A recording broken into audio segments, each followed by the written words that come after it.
दोस्तों Alfred park Prayagraj में हम आ चुके हैं और यहीं पर गेट नंबर 3 से यहाँ पर आगमन होता है और यहाँ से निकास होता है। यदि आपको वो स्थान देखना है जहाँ पर चंद्रशेखर आज़ाद का अंग्रेज़ों के साथ मुठभेड़ हुआ था, तो यही वो स्थान है। पीछे आप देख सकते हैं, यहीं पर चंद्रशेखर आज़ाद की एक मूर्ति बनाई गई है और मैं आपको ले चलूँगा वहाँ पर।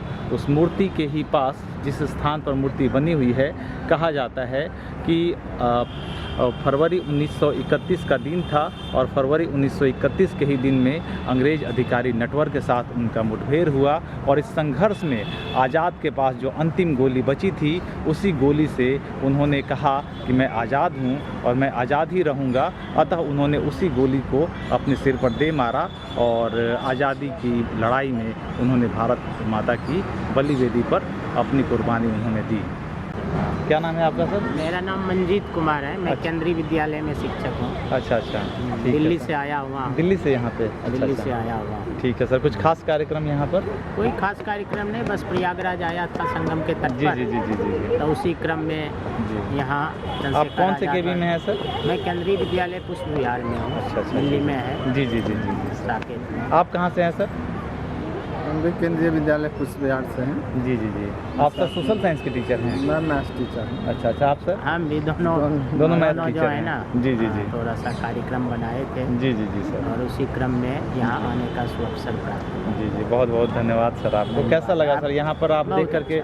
क्या महसूस करते बहुत ही हैं? गौरवान्वित महसूस हुआ जी, सर। जी, एक्चुअली जो है स्थान से ये जो इसका जो साज सज्जा है, इससे ज़्यादा महत्वपूर्ण यहाँ के स्थान का है। बिल्कुल निश्चित रूप से। चंद्रशेखर आज़ाद के प्रति जो हमारा जी, एक जी। श्रद्धा भाव है, जी जी जी जी। यहाँ आने के बाद उसे जो आज तक मैं किताबों में पढ़ रहा था, जी जी जी तो साक्षात दर्शन करने पर बहुत ही जी जी। अंदर से बड़ा ही अच्छा महसूस कर जी रहा जी हूँ। जी बहुत ही गौरवान्वित महसूस कर रहा हूँ। जी। सर कितने देर रहे आप यहाँ पर? यहाँ करीब करीब आधा घंटे से मैं हूँ। अच्छा अच्छा, और म्यूजियम देखे सर आप? नहीं नहीं, म्यूजियम किधर है तो इधर? म्यूजियम सर यहीं पे बहुत खास है सर। अच्छा, और 20 रुपये मात्र टिकट है उसके। अभी खुला आप होगा म्यूजियम, समय? हाँ, वहाँ पे आपको हड़प्पा संस्कृति, मोहनजोदड़ो के बारे में और भी मतलब इस गांधी जगह जी- से कितनी दूरी पर? यहाँ मुश्किल से 200 मीटर की दूरी पर अच्छा, है। 200 आप यहाँ पर जा सकते हैं सर। अभी समय इसका है कि बंद हो? नहीं नहीं, समय है, आप देख सकते हैं। वहाँ पे पेंटिंग है, पुराने स्कल्पचर हैं, आपको फॉसिल्स मिलेंगे और बहुत सारी चीज़ें मिलेंगी आपको वहाँ पे। इस स्थान का और कोई मतलब खास? ऐतिहासिक, एक तो मेन ऐतिहासिक है और सबसे बड़ी बात है कि नेशनल म्यूजियम है। जो नेशनल म्यूजियम आपको दिल्ली में है, वहाँ पे इंडिया गेट के ठीक सामने, इंडिया गेट के सामने। बिल्कुल उसी के बराबर का कह सकते हैं। आप यहाँ पर पुराने जितने भी महापुरुष हैं, ऐतिहासिक स्थलों को यहाँ पर दिखाया गया है कई पेंटिंग के द्वारा, और जो पुराने समय के मतलब मुगल कालीन पेंटिंग हैं वो भी यहाँ पर रखे गए हैं। ये इसी रोड में जी जी बिल्कुल सर, सीधे जा करके 200 किलोमीटर, मतलब वॉकिंग है? जी जी, वॉकेबल डिस्टेंस है सर। चंद्रशेखर आज़ाद का जन्म भाबरा गांव में एक ब्राह्मण परिवार में 23 जुलाई सन 1906 को हुआ था। उनके पूर्वज बदरका बैसवारा से थे। आज़ाद के पिता पंडित सीताराम तिवारी अकाल के समय अपने पैतृक निवास बदरका को छोड़कर पहले कुछ दिनों मध्य प्रदेश अलीराजपुर रियासत में नौकरी करते रहे, फिर जाकर भाबरा गांव में बस गए। यहीं बालक चंद्रशेखर का बचपन बीता। उनकी मां का नाम जगरानी देवी था।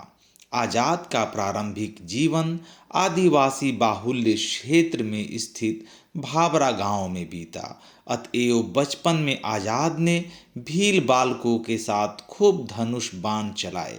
इस प्रकार उन्होंने निशानेबाजी बचपन में ही सीख ली थी। बालक चंद्रशेखर आज़ाद का मन अब देश को आज़ाद कराने के अहिंसात्मक उपायों से हटकर सशस्त्र क्रांति की ओर मुड़ गया। उस समय बनारस क्रांतिकारियों का गढ़ था। वह मनमनाथ गुप्त और प्रणवेश चटर्जी के संपर्क में आए और क्रांतिकारी दल के सदस्य बन गए। क्रांतिकारियों का वह दल हिंदुस्तान प्रजातंत्र संघ के नाम से जाना जाता था। 1919 में हुए अमृतसर के जालियांवाला बाग नरसंहार ने देश के नवयुवकों को उद्वेलित कर दिया। चंद्रशेखर उस समय पढ़ाई कर रहे थे जब गांधी जी ने सन 1920 में असहयोग आंदोलन का फरमान जारी किया, तो वह आग ज्वालामुखी बनकर फट पड़ी और तमाम अन्य छात्रों की भांति चंद्रशेखर आज़ाद भी सड़कों पर उतर आए। मित्रों, यही ये पिस्टल है जिससे स्वयं अंतिम गोली, एक गोली बचे होने के कारण अंतिम में चंद्रशेखर आज़ाद ने आज़ाद रहने के लिए स्वयं को गोली मार ली और भारत माता के लिए वे शहीद हो गए। यहाँ पर इस पिस्टल को बहुत ही सुरक्षित रखा गया है क्योंकि ये भारतीय पुरातत्व सर्वेक्षण संरक्षण के अधीन है और इसे यहाँ पर सुरक्षित रखा गया है। ये उस समय की पिक्चर है, ये ओरिजिनल तस्वीर है जिसमें देश के महानायक चंद्रशेखर आज़ाद शहीद को और वीर गति को प्राप्त हुए थे। इसे मैं थोड़ा आपको जूम करके दिखाता हूँ।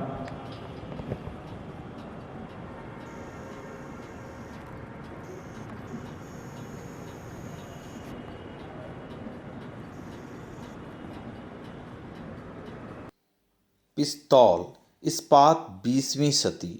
इस स्वचालित पिस्तौल का उपयोग क्रांतिकारी चंद्रशेखर आज़ाद 1906 से 1931 द्वारा किया गया था। इसे वे बस्तुल बुखारा कहते थे। नाम पूछे जाने पर मुंहतोड़ जवाब देकर कहा आज़ाद।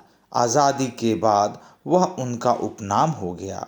आज़ाद अंग्रेजों के विरुद्ध सशस्त्र संघर्ष में शामिल थे।